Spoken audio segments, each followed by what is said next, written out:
Ole milongai thaturin zawain chibai karon buk le chewai ino dam that ngei ka be se ya dam thalote kan lo omani chuan dam thavek turin du sakna karon hlan le masa cheu ani story ngai thak tur kan lo nei vele ta a kan ngai thak zola ma ngai nom kan ti zong ani le ni lo te kan lo sei le don ne o kau de no pa po ai nei atangin kum khat alo ni ve reng to mai in nei ma atanga rai lo kan awangin ani nei atanga arai vak lawa nau te an nei a papa an nei nge a kan chung kuain kan limpuin kan lom puin nau te po pom kan in chu reng mai kan unau hi pali kan ni a ka u mi pa hi kan unau jinga upaber ni in ke ya chang che kan ni a rem kimi kan ni a kanawa hian mi pa pakhat le me chia pakhat an la om vele bok ka u nu pui hi sen te in ti mai thina ka ye chon u sen te kan ti mai thi ani nei ma atanga kan hriat chian to veng khat kan ni ama ro chu kan in ero chu ai nai lu tu lem lo kgp atein mang mm ko khan zai pol bial zai pol thlenga in mang thin ani a sunday school zirti tu te ni in kg apo branch cha committee member te ne phak ve hial ani a tin ai nei hian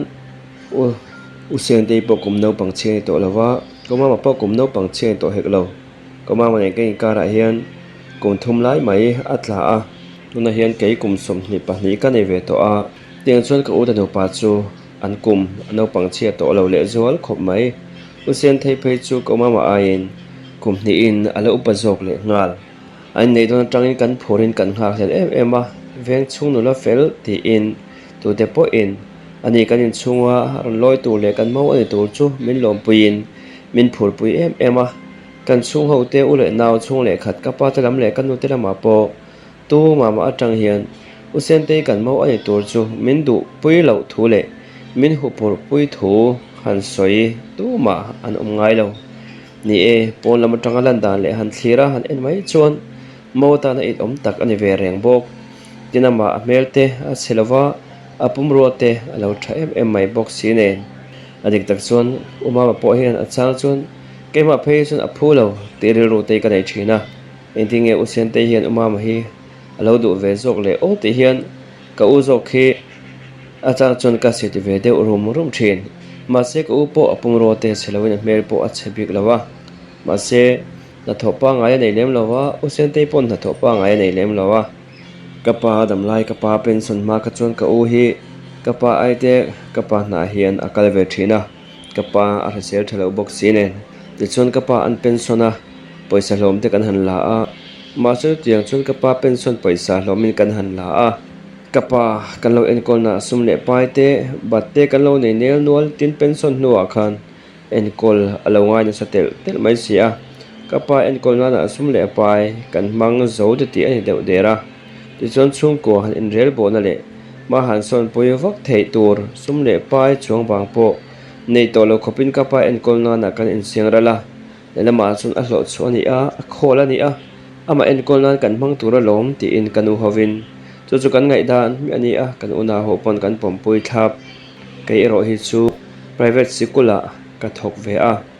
le chon kan nau te pani ero hi chu ka thang che pa hi workshop a thoka kan te ber me che hi lekha alajir thung kanu hian thingpui dor siama chu arem remin kan pui thei changin kan pui china chu tiang ate po chon ka uma ma te po hian kanu po apui bor chang tam mai lela ma chon kan unau hi nu le pa ten tho hre nei lo tur hian min en kol ve a to ma tho shem em poi kan nei lawa pe chana mi pana han ti point chunga po hian kan nei vak lo arem chan dan ang hian kan in siam rem zung mai thin chu tiang chu kan unau me zia kan chung ko me zia ani ve a kapa an bolal chawa ka u te no pa in no te ten han nei chobok sinen kapa boral kan kho har te po lelama chon no ten han nei chon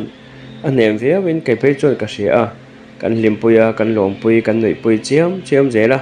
nakena kom thei tak te han ni phei sen chon kan van limpui don em ti hian kan nu ne hian kan soi fo thin ma se lo tianga kapa an borala kho har lung len na in chung comment tlak buak lai ka ra tak mai no te mel thar kan han mo kan limpui em line no te no lam ero chu anon zia hian a danglam kan ti ton nge boy thana riau hi om thlat maya tina ma sim hi ani nei ma atanga kan lo phur pui ang le kan lo thak hel ang khati ang kha a om lem lova in chung che te hi atei malawin a pe lo maya a chang chon kaning ve deuh thina ma se han phut ngam he ni boxi lo u te no puite lo ni boxi ba ka kanu hian khai ama thu a ti lo chon in po chu ne lo ni chu in un naw tak tak lo wa un pui chaw ni a katan po ka famo ni a chu wangin dim doi thiam mangai in ti lung oi lo palte in ti taw ro palte lo om ti in kanu la hian dim doi mai boxi chu ti rolin kanu hian en sang emo avanu ang tak takin a en lo ti na lampang ani mi lo ama hian kanu hi in thlasung kali don nge kani po kai in thlasung tho ba ka mel hian el om lo ema jing tho mel phei hi chu nui har sa ti mel he putat zela kani una hoi ro chu kan jing tho te hi kan fiam bor bora kan nui chuak bok boka khati ha kan ni da ni a ani ve thun chu kan mi zia de lo lu tuk khati ang ani ta ka wang hian kan una ho po hian kan nel lo kan ngai na wak lo ni per hian ka sia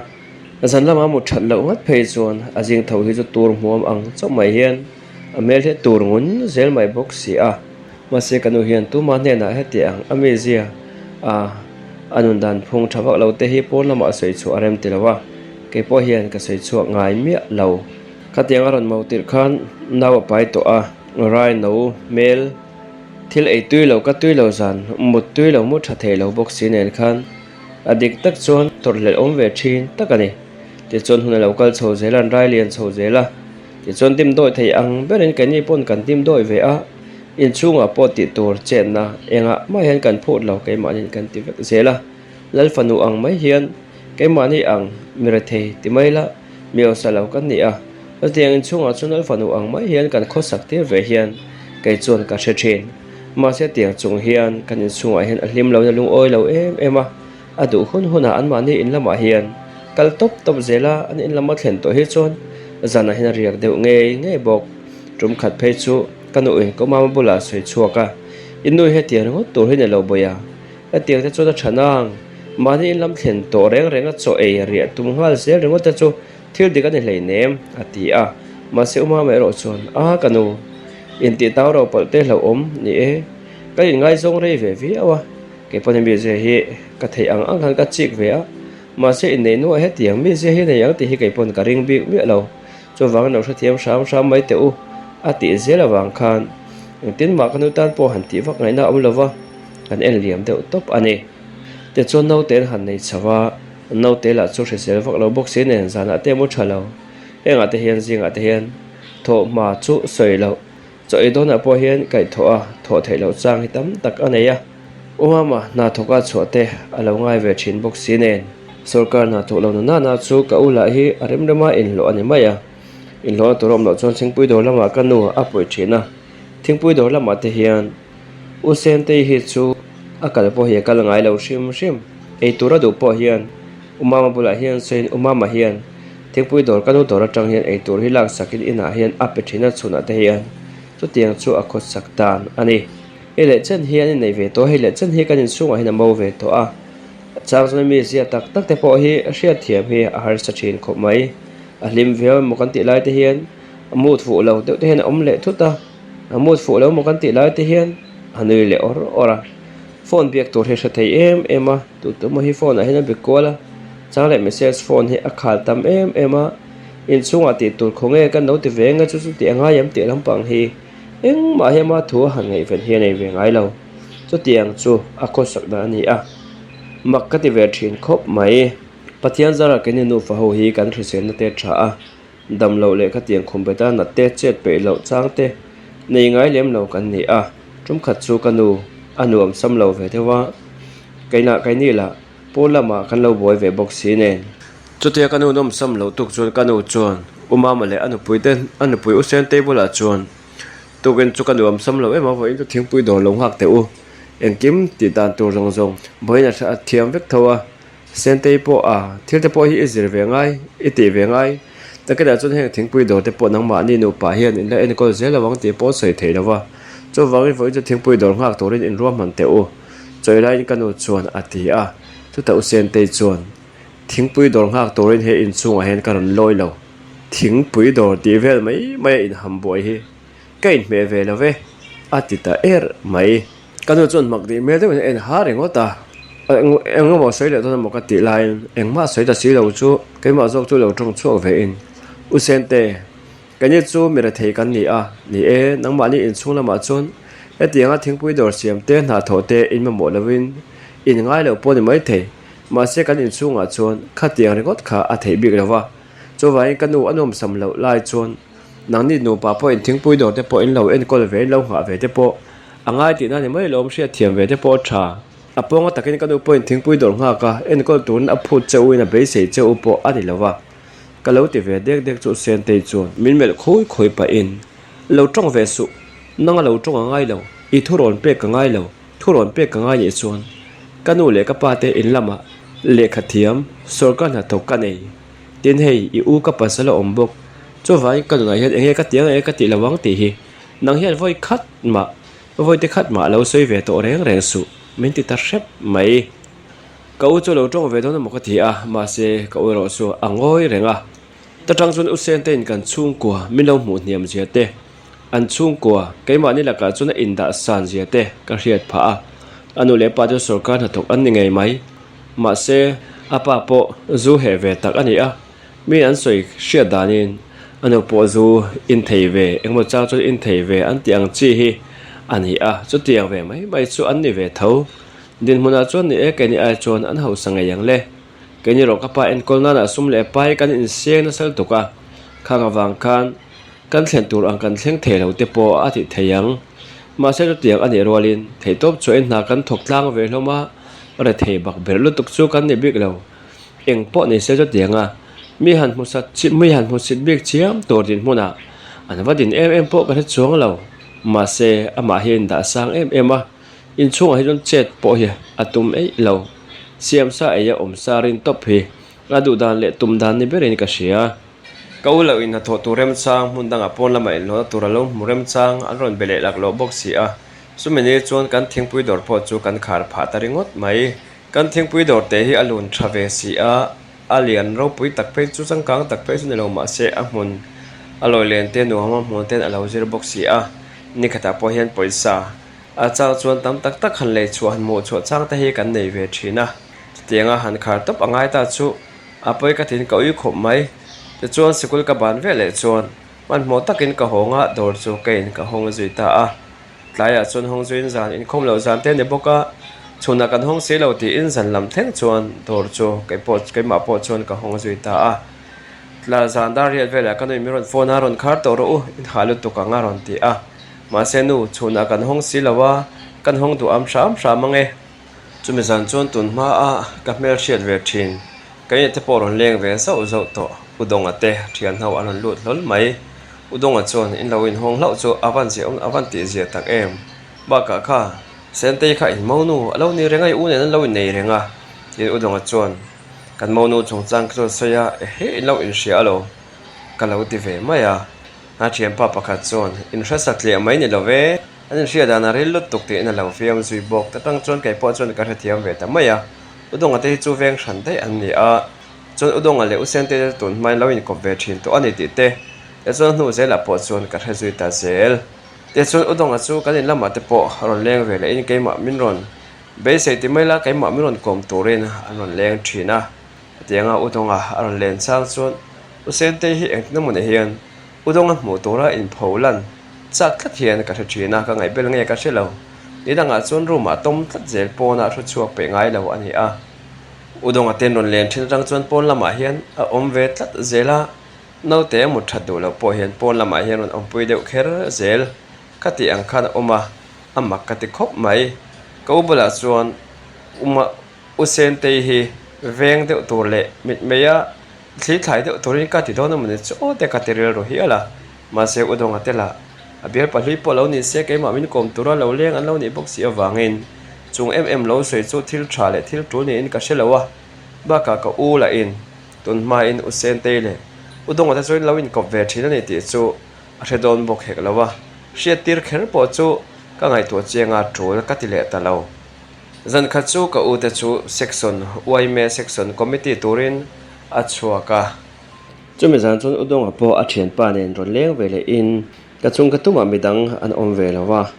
keile usen te chau chu ina chuan kan oma chuan usen te po note ati mun nu a chuan nidanga ti angai bokin polama ron thu chola in chaukalama chuan phone a khoya udonga mel mu thei lampang zong udonga po ina ango the tur angjong kher chuan ron thu le tak khera kalorin hel to dan le karil ruwa lo om rau rau hi thil dik ni tlatin ka hria ti chuan chumi zan chuan engtini matak chuan man chhuah dan a omang ti ril ru in an hmu mi lo turin ka phone pakhat zo chuan camera ka kamru a ti chuan ti khan lo thu lok ula thingpui te kan lum don ne thingpui me tor kan vale lok anga dora kan vakal lok ange ka ti a ka chhuwa ka ti chuan reive angreng ka thang hnuwa chuan ke po chu kir ve le in udonga chu ma a thun na aya usen te lang chiang na tur usen te pon a hmu chian the tur a lo thu son ta te mai ma se ka phone camera ka kamru khan lo cover phavek si a ti chuan thingpui te kaluma thingpui te kan in zo nu rei vak lawa chuan an ni po chu an ho ve le ta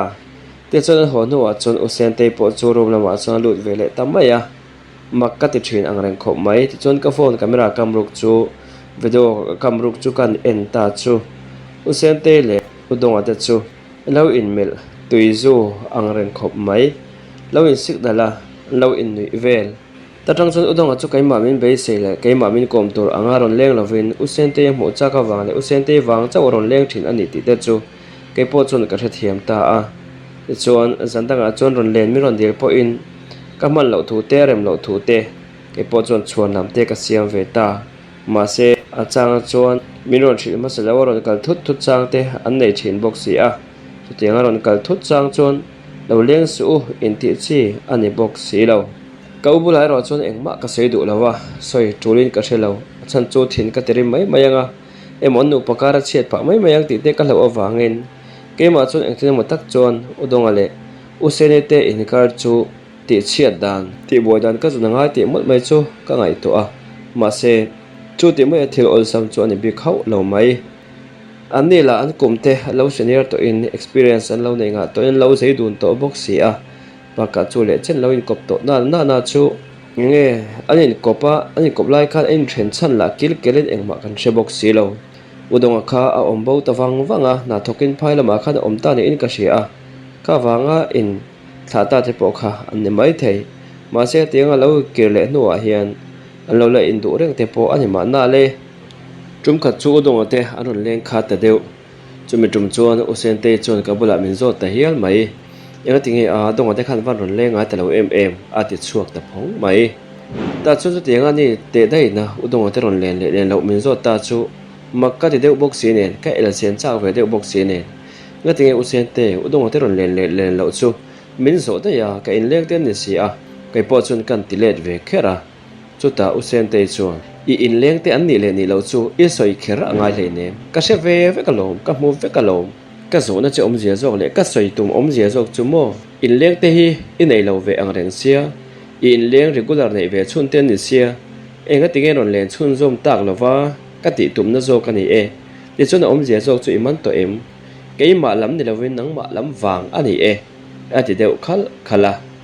amakati ang reng box si a ka ngei box si e usente ka in leng nei lawa lo boy du su in leng regular ka nei lawa po hin e boya tur pakhat ma omlo ka du chun ka nei the ka du chun ka nei lo the kan thilang che udong te po mo min ron len hi min dil fo min ron be fo in ron kal don a chamin phone ma sa je to ro ka ti a ron leng lo turin ka ti thina lom a chan chu ni e ka in leng ten ni a ke ma min kom turen ron kala ma se udong ten ron len chuan rum chungai om hlei thei si lawa chu wang chon ron leng to lo turin ka ti ni kha ka ti ve tang ata chu ta usen te chuan ivan zak thelo ve a chu I in leng dong ate chu lo be se ya lo mel to ka vel tura nang hi min nga ya mi a I u nu pui ka ni a pasal ka nei to ai shebe ka lo mi nge ke I u nu pui in mo nu po hi I in leng te la ka chuan min la thik ram zo min thik eng ang mala e ka ni dan ang chen ke mang he chui ni ve phak ngai don chuang lo chu wang min thik boy vel kwal du su usen te chona ti a e usen te ka thik boy kwal reng lo che ma se ka unu pui in hi ka he cheng em a ka un in ka hi chiat te ka hlawa ni e ka in leng te la hi an om lai hi chuan po na hen I thu ve tat zel box si a lo biak ve la hi lo chak ve thei box si a mo chu wang chuan anon len tam lo hi tha zo pa ka udong nen tun ma in no lo nun dan te in lo in kop to dan te engkim ka she ve vek bok si a ka ti tlang ta shok mai chu ta usen te chuan ani le tun mai ka in kop to ti ria chu enge i ria chu poi veo mi a i do le ria la ni mai lo i u lo po hi ngai zong ka chu ka nei chewa lo dong a khelo po mi dang tam tak ka nei lo ni e ina yang nang chu ila ka lom i chelo e ma lom ma se tu na chun ka unu pui to a ka utan hian rin om takin om la ka in chu a hian mo rin om tak ni tum la chu chu ni mai ka ti vele ta khera chu ta usen te chuan ka du le mo rin om tak ka ne ka du le mo rin om lo tak ka ni anga ka du dan tanin ka omang chu tiang nang hian ka na hian ron in rol tum re reng su ka hiu to che kha ka pasal nau ve satlia mai ani a i siam nau satlia chu wangin e i tong kam le i thu sui i thuron min pek hian ka theng thong a hian chete mai an thok don lo chu she reng ro thang khrik tia ta po hian nang hi chu ka ngai lo che sente chuan min ti ta er mai chu te o sente nen ka lo in hne lai tak chuan ka uma man ha thok bang ron honga enga tinge van in hne sa ve ron ti a chu ta o sente chuan inau hi zilvero zilangai a u hi e mi zana pakhat ma hi nei lo mi hi tong khum sok zel maya atiang ngot mai hi chon boya na kina so la wang ti po hi soi the lo usente chon ati a e usente chu tiang a zil hau ngai lampang ani lo kha ka in leng ti ron len lo chung chang min zo ta chu me chu kan soi zui mai ani lo ni chu tiang in chu lai thu a chon zil hau ka ngai chiam na po ka she lo tin ka utan hian hau ngai voi khat ma voi ni tlang hian ka lo om lo wa min la hau ngai bok hek lo usen te chuan ani chuan tuna hian hau ngai ni om ani chu tuna chia hian hau ngai ni om ta ti na ni chu nge in chunga ka ron tel ve chung ko ka ron tel ve a ka ron mo ve awang hian ke hian in karte in unau in karte ka lo ti seta ti na emmi ni ang le chu ta ka u chuan kalte a chu tiang mai in thu ho the lo tok mai chau hi chu thu noi te hin nel le thin kalte ru ma lu teng in ka u chuan ru ma chuan an nu chu hruai lo tum chu sen te chuan khoi mo khatin ru ma min hruai lo tum ringot te su thu soi fel zo ma in ka ngai dan ne lo reng ai in leng te ka tingen varon leng ai to lo ve te in ka zot satli ave mai maya thi ka te min lo ngai ve la lo mel to ka ve la te min lo ngai ve la mi nau ina min ngai dan le min mu dan he e ka tu dan ne lo reng ma ni u te ne pui ani in leng te la ka ring le min lo ti kol ve la e ani in leng te mi satli lu tuk la ka hian min han rin hel ve chu le ama po mi satli ani ang in leng te po hi mi satli aba kan ni lo tu tia ti ta shep mai chu e usente ni ke hi chu mi satli ka lo ni po in ka in leng te ka chu mi satli ang ni en lo chu ni kha mo engkim ka shiat vek kha ka soi vek to kha usente chon ngoi ro i u om reng po hian ka ti kha min la nial pong ama mo ka chapal hi ka thon lokang ka ron vom chak mai tur che ni usente chon ati a e usente i du phot choni khup po kha thon la i bo po kha thon min ron vom ro ka ti vele ta khera ka u chuan ngoi to ro ti min ron signal zawa chuan no po chu roi in room chung lama chuan roi lut ve ta anu chuan kai ma zo chuan ka thu soi chu ka noi za i khup kha thon lai min ron vom ro ka ti kha a khup le bob kha thon tak ta sia min ron vom ti mai ta chu ka ngai tho so ya e rong bol chung chuan kan nui mai ti chuan tlai lama zan re e lo huna zan re e tur point ocean te chu tho poron tho chu du lawa room lama chuan tom le ta tlat mai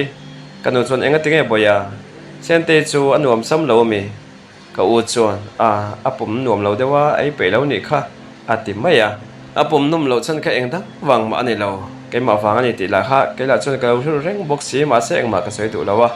ti chuan cho te kan eiffel kan ei zo vek nuwa chuan u sente chu ron tho chuakin artuya in kana ma chuan cho chunga reng na ei vele ta e tiang te chu ni dang a po ti thin dan fo ani a chome pa ngai satlia chu koila kan me ho ang te hi chang chun ei pe lo chang te hi nei a ei pe lo hi chon dora artuya la a ka tiang khan eng mo neu se re brep tur hi la in ma hian in tui to a heng te hi chu chin than dan ani a kanu po hian nga ya nei mai adik tak chon kanu hian a mai za ema wang hian alaka hian discipline thunun na hi alek ko ngam lo ati than ngam lo wang hian kai ma hian ka tong chua pha fo thina tin ama la hian kanu hi aza vak bok si lo hengte wang na chang chuan ka thin he terim ve deuh thin bok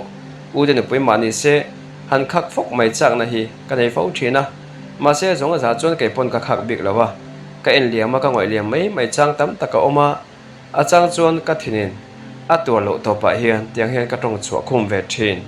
ai nei nu a no te an nei mari ngot po khan an in lama hian voi tuai lo voi engmon sat ariang man to a no te nei nu a po voi engmon sat aria tum khat chu tlai khat chuan in lama kalin chumi tlai po chuan ron ho lo le ta a kanu ngai dan ani lo ta dewa kanu chuan boya seni om dan hi chu ka kham ta reo mai adu ho na in lama hi kala kanu chumi khami chu ka ti don ania kariak don ania karon ho don lo nia tia kai man he na eng ma mi report po hi nei ngai lo atam zo zai to lo tu ka ngai dan ni to lo tun tum hi chu te hian om hian sela nang po hian pati huam to te su a om dan hi a za len le lu tu ka kan la ka hian a tiang ngot mai hi chu adik lo kanu ya ti a ka u chuan nia nu lama chun kai point dikat ti bik lawa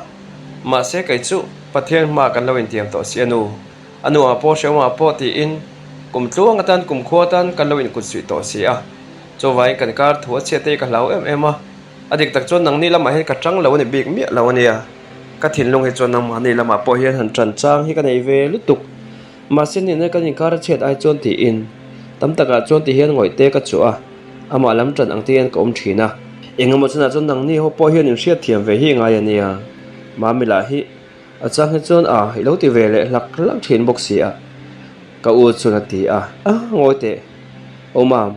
a ti lo thei lo he ti ni ngot mai hi chu kanu seng khan mai za na le nu anga han en na he nei lo re reng bok si a baka ni kan soi han soi zel ta ila tu lai phe chu ifim khur te hi ngai in ka sia ka in leng thin ka chianga udonga kha tun mai lo in kop to thina a thian ten an fiam na tangin in kop satlia mai pon ni lo ai kop rel vi oni ome cho wangin mani tlai ron holai kan lo in hial na po kha ni udonga chanchin kha min so ta enga tinge udonga chanchin chui nga event da ya ka in leng ani si ati in a thupungin kan zot le ta tin aron len hian mo an dan vel hi anin en dan te enga mo hin kara het tlat rin na hi kan e rin hel nei kan ya cho wang chuan ifim khur de wai ka sia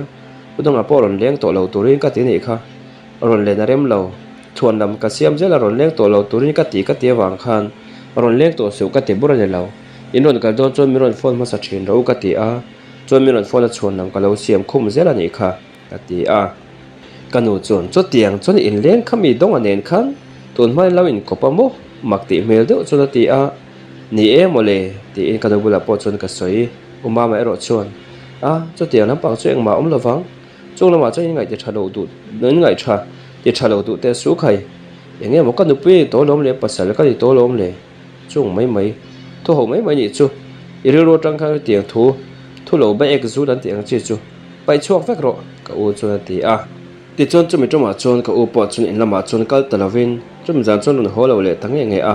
ti chon ka u po chu kanu in phone chu ti tak ta da wang chon a phone du ta big lo atuk tlai lama chuan usen te ro churon ho vele tamaya hei chen hi ka unen hia in nei to in ka ina hina mo ve to a kan chuat zong po hi voi khathi pangai taka no chuat ta po hi seitur po hi sel kan la sel ove ka mola walo no chuak tap te ni lo chuan an room de che he no zela thomno suk la in ni se an no pan chung ko thomno de che a su thin bok kanau tu nen phe he so in dang dai se ti chang te kan nei thin ma se kanu hian in dan karem telo tu na chon chung ko kan latlem si a in dan san in dan pher in dan in danga in om pher dar san tham kan la ni lo kanu hian a ti tla da wang le ba ka kapa te kan lo sun bok si ne kan rem ti tat bok si lo a chang chon ke nge po hian in dang se ka tingoi ngoi thina ma se ha in dang ta seng ka u herim ve wang ha ve wang ti te chang chon ka ngai to a cho tiền các ngày tổ trang phê chôn ka u ka khong ai wang hian in dan ai chon in dang lo se helaya kan siam sa kan ti sa he ti hian no pa hian ei mai se ti hi ngai to na hian lo om le thina hai in dang che chon u sen te that che pe lo ro pui sia ka u po in na thok pa in erong bol in chung che zong ne phong kem te a lo ngai phê chon a khong ai tu te a ngai tu chu ke mani bok kan ni le thau don si tiang chun udong ane na in kar bo ro ke chu ka ubula chun sei chuak to ma ela ka u chon hanrin hela le kha tiang ai thalo na eng ma anei lawa ti chun ron kir le nuwa chon udong ate po chu ron le zau chang te an ne ya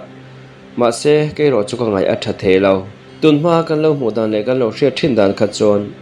usen te hi me fiam thu du le minui du mi tong du bor bor ni in kan thia ma se tia kan in aron mo ta ka tang chon ka ti ang mi zia reng reng kha nei lo huwa tur hi ang tik lai po hian a zong reng amai ti mai tur le lung oi lo tur hi a mu reng amo ti mai tur po hian oma a hoina lama piang a hian thin una tur hi a mu fo thin aniang a ti tur khop hian a lim mel mo tur hi in chung a hi chuan a lo thung ni kho lo rei chho zel phe chuan an fa pa po chu kan pomte rem ti lawa kan chon chai te po rem ti lo kan han chon chaya kan han ti ve deuh te hian aron la taw mak maka rum chung a hian lu pui deuh mak zela tiang khop chon ni lo rei zela hun lo liam zela kan chung ko in kar bo rok chu a che chho ta a to tiang a ha in ho chiam le en ti chiam ompon se lo chuan an ni nu pa chu cái mà nên nô pha hồ là cái trăng chuan sáng tel này mày hiền cái gì mà sẽ Bible à po chung te kal san nô lệ pa te kal san á pasal po in upui te von tur te cho tiếng trên upui po in pasal te von tur ani thu te kan hu a cho vai ka upo hiền cái này chung ko men kal san upui lo vo ni po hiền cái chuan ka dem mía lo cho kanu kan nem thin na po ani a mà sẽ ule nào in kom ngai in ngai tlang tak in ngai na tlang tak mai cho tiếng ô sen tê rộn tel ve vanga ka u kan u nawa tanga sang ka deuh anga om te chu a chang chun se om ka ti thin zan kha chu room chung lama ka u thanu pa chu anin hial ve ba maya eng thu ange anin hial ka chiang chi lo kan tha thei chi lo te chon na ke na chu sen tê chu room atanga ron chuakin thin rim deuh chuan nau te po hroi lo chuan ka hong don ati a uma ma chuan idole hong te la ni mai lo aron ti chuak ve bok te chon sen te chu thin rim mel de chon in lampan chuna chuak ta enga tinge a tin kan han ngai ven wata ka u chon a eng dang wang nei lo khang vel kha donga chung chang te vel kha kan soi chuaka a thinari malung oi lo ni kha i farnu thu i oya ka thu soi a in ti trai changa chu tiang lam nei lo inom dan he dik chia lo ni e in ne sa khle in nei lo ka farnu ron kom ne ron leng thina ma senang ma hian do a hian i lo kom nel ma thina ti en thu punga ka sei kha lung oi lo chaw ma in tong chara ka tong po ngai thalawin a boi thak a du dan hian om te se a ti a ti chon no te po hroi lovin use le chun in lama chuna kal ta tai mai atuk lama po chon ron ho ta mai lovin atuk tu le chon use ne chu udong nen chuan an in ru ta tai mai amak ka wan te tak em mak te he la sei fia phak lo ko ma po chon amak ati a khatianga thin urna tur zonga no te po hroi lawa lo chhuat do chan kha udong nen khatiang khan ro man na en kim an lo siam fel sa vek wang kha ni don he ti da chu anu zon kan ngai to na te omin kan soi khom ve le a ka u chu kan chung ko kanu kan nu fa hu chon kan nema ma se uma me ro chon ator thiam ang reng khop mai ke malung oi lo na chu adu angin om ro se boi pu ro hi te kan en kolanga nu pui mai ta chu dang po kan la nei leng chu tiang rengo mai ka chung ko mil thelo ka chung ko ma thelo mai che hi chu e enga tan ma ka ngai bik lo adik tak chuan ni e nang ni pon in sevek ama ka tan lu tu ka wang le ka in kara chet ka lo wang nang ma ni lam ka tang ai lo ka do tlat zel chewa ama lama ka tang zel ma se a in lulinga om ngai na se lo tal ching chivet mong mir thazalu tu ka li hi adu ang hian han om kol vel mai te se ka u chuan ati ve ta lelama chun ka u chu intipa in ka tiang khan to na lo takna om atum ti ka sia chu de rol in ka khongai em a nupui te na han oi re san mi pa ka u chu athang tlom ka ti a ka khongai in ka leina khop mai ka the ang in ka ne ma boi pero chu kan va in kanu hovin kan boi puya zana po pa bula mut achang bang lo kain ka mut pui lo le kanu na mut puya ani te na mut pui lo le ha pate na mut puya so ti reng chul kan chung ko in mut pui po kanin chan lo zan tenen kan bula motorin kanin chu kwala so tianga medang uma uire ta na chu abung ro te po chu re lo te a chuan an ron la a ma se bung ro te ron la a tiang khop din mun mol pho tha ka chu dingin so tiang khopa kholo chu om chung chuan anu le apa le a chung te lam ero chu kan la ka chuan in thla chung ang po in zuk om mi lo mo le amakati ve khop mai mishing tung chawa kal theu kan vai in ang lo tak em khat tiang din huna khan ding ta ila kei ka za dan tur le she ka ti dan tur hi kanu poina ti hial mai ma se ni nu le pau sen te nu le pa te ro chu tiang chun eng tin ma in thlashung ang pon an chuang lawa lelama chuan ni kan din mun te lo in thlau ve dewa kani po sarkar na thok chung ko chun ve tho mai la anni chunu le pa ten pania sarkar na thok anni a kan din mun ai chuan ne din mun chu thazok fe ani ma sen din mun cho tiang in tha in sang zo ma se va ot kan ni bik lawa ot tur khopin kan re thei bik bok hek lo kanu po kapa pension tlema zong ala da thatte mangin thingpui dor lam te chang thlung chho ve le in tran kan han la chowa tin kanau po workshop lama a tho na te lo rei ve to ni po pa ngai takin mechanic pa ngai takte lo ni ve to bokin lo te lo pa ngai chho ve to bok nen pathian zara kan unaw hi rui lo lama kan kal lo tu ma kan nu tra te pani po zu pon in ngai lo me zel ro chu ka uma ma hena zo ve thina ate zo ka pe chon kanau pe chon engma me zel po azolo so tiang khop chon nu le pa ten uluk takan en kol kan ni ve a ma se to tiang chuni mai la kan hring nun ero chu khir khan takin to tiang chon thlipuin hring nun thlipuin mual phona zana in min nuai vela ma se kan nu ero chon engkim mai hi pathianin kan tana tha tura min ro saka ngai la boya po no pui dang te po nakena a hun an lo her liam se ngai la mole khopang khai kan tana thalo tur kan tana thalo pathian min la bo saka ngai makela rero hadam takin lungdam takin kan omangai ni ati tiang bok chon kapala ma kan chung te ka puya te le kani te hote kanula ma kan chung te kapu te hote an vai mai chon kauma ma chu tiang chon nem hloma ani kauma ma phei chon nem ka ngai lo ka tur na lo ka pa ngai vek ka thavek khai mei chia na ni choi mei chia ko velan om hle nem ati ani phei chon ma se eng ba se chon han sa na de te shom han ti te chu nei ve don lu tuk te chu pa ngai ta na chon rin lo chi ani lawa a se ko hi kai ka ni in ti ve chi in la pa ve chi ta ka lo ni a to tianga lunglen thu te soi dup tur chi ang khan lem lo lungleng eng ama se ma ni ngor nga tur mai tur chi ani cho te ro le ro chuan fa pa boi pe ro chu la no pang box si a du ngai ro le kala de box si a khongai thak thin khop mai na te po la ngai lo cho tiang khop chu ni ma se the top chu in kan han en kola kanu in lungai mi lawang u boi pe po that takena se len em ang khai nu i re san nu hur bo san ma ni sela mangai tu kan omalom le anoi na mangai na aya le tam taka mangai na kan pe phot chon pathian min en kol pianga mero pui taka me pui tling taka la chu ngai yang kanu hian ate thina tum khat chu ka un en kan pani chawin ina kan om do na ta chuan eng mo hring nun kong vel te kan pani chaw chuan kan ti mai maya ka un en he chu kom po hi kan in kom ngai zong chung chang ate po hian ka ngai zong chung chang te ma ngai zong chung chang te po kan soi dun thina usian te po kha kan soi dun fo thin kai kha chon ka kalom puin ka phur pui em a ni elan dana kha chon usian te kha mi fel tak anga lang kha ani vreng ani ma se mi fel tak anga lang ni si khan ka diang kha ka un en hai ngai zon po in mi pat me chena lama khan in sum the lovin mi pa te chu mi pa ni a me che zok hi apoi mo zok an ni fo wangin lawin sum thei ni se chon khatiang kha thleng lo tur ma se bia zai pol tram an mang zowa an no loka khatiang kha ka un in ngai zong in tiang kha in puk lokin naw pai sain han in ya chota ka uin a chung chang te min han thil dana phei chon ai nei po kha usen te chu lo varjin to lawa a varjin hong tu kha donga te po hin mai the ti thleng ka u chon min thil ta ka u ka khongai khop mai ma se ti ngai na om si lawa ma se ka u ro chu anu zela po lungleng le mu she om khongai thak em khongai thla em angin voi khat ma mo tur ong ngai lo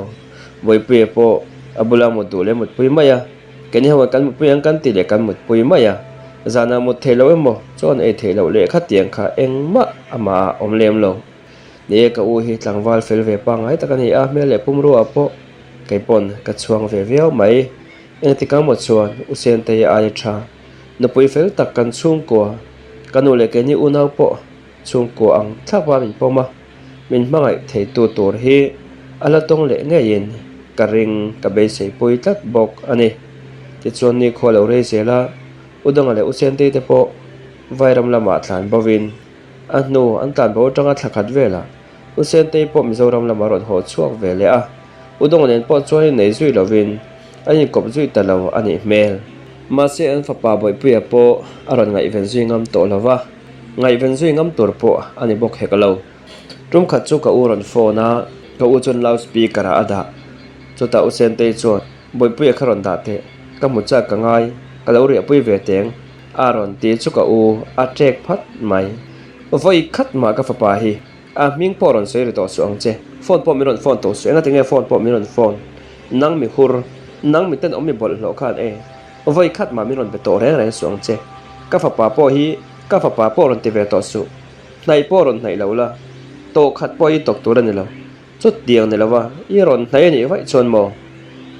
ka thin rim lu to ka wang hen bung thuma ka lo chua pal che ni po in engma i soi sel thei lawang chút tiang khop choi chung a hen ka thin rim ti hi she don ni cho wang kai ma hlat taka hen omla ka fa pa po hi a hlat taka omang che cho chui lo shreng don ni ka ngoi mai maya engmai ka soi ve ngai lo ma se kha tiang zong khan ka fa pa min chu pui tur ang zong mo kha tiang zong khan i ron chonga be se nei ron te sang ne vai chuan irin phak ba ken kai hi ka che ang ti hi hriang che ka u chu ti a ain biak zo chun kan chuan mama itima ma lo mo chong ka moi lo de ve kanu chuan ti a ka u chuan e khai kanu ka tinep ma zok ni in ka sia kha tianga la ron tingam kha ka thin rim je hi ro se chik po hi ron tingam to tur ni lo reng reng ani pon thare ang cheu ko om lo po boi poi hi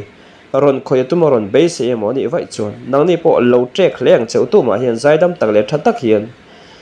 se ni hi in lo dong song tur ni lo a tura chu ma nge hina senganga a chan tok ngei chu kai mani hian kan hmu tir tur ani ka u chu ti ta mak mai ka u chu ka dem lem lova a tor kha anai na za thla ka de moi pho thla ka tom thla ve e mani ti chon ne kho lo re zela kum thum zat ka u te alin then no a chon boi pe po lo lian ve to khom mai ta chon ka u chuan ngai zong dang ani ve ta a veng dang a mi ve veng dang a mi ni in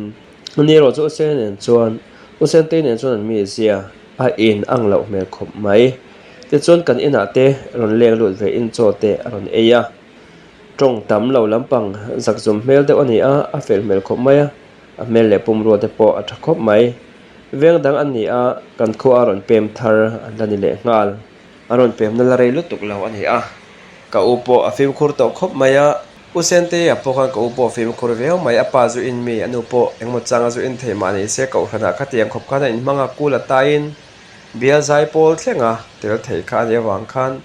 fel tak tura ka upo na ngai ke ni pon kan ngai ma se kan thlir dan le kan be se dan lo ni ozong se lo engmo chang phei chon kanu poina soi chuak vele thina nu pui hian nei vele ta la a khatiang mai kha thleng leng ti te po hian lo oma boya man mo mi aso nu pui hi man mo to le lo kum upa che point la ni lo wa cho wangin in man mo lo ta hian in bo sual palange ti hian kanu po hian ka o hian zil vele fau thina ke po hian ka man mo pui lovin ama angai kha le leng ti te ka lo pui thin eng po ni se ka o hian nu pui tha tak nei le se ti hi kai chon ka do thu sam ani a so chu kan tong trai na po ni a kan du thu sam le pathian hena kan dil hi a tak nge ka o hian thlengin nu pui fel tak boi pui nu tur fel tak he ka o hian ani to nge ka pe se khatiang em mo tlak tlak lo kha chu tu in su ama hian mo lo se ti thleng te po hian ka ngai to a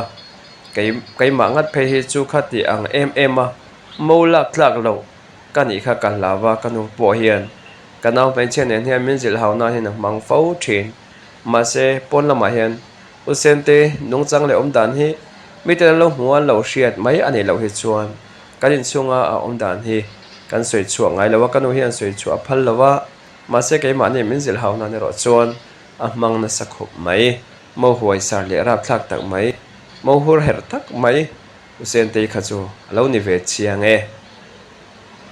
ole khati zong kan story ngai thak the chu lo ne vele ta min lo ngai thatu ten zawai en the nung le ti tak sa tin lom thu karon soi le a story turn around come back le thuai ka lo tum don ne o man non vek ole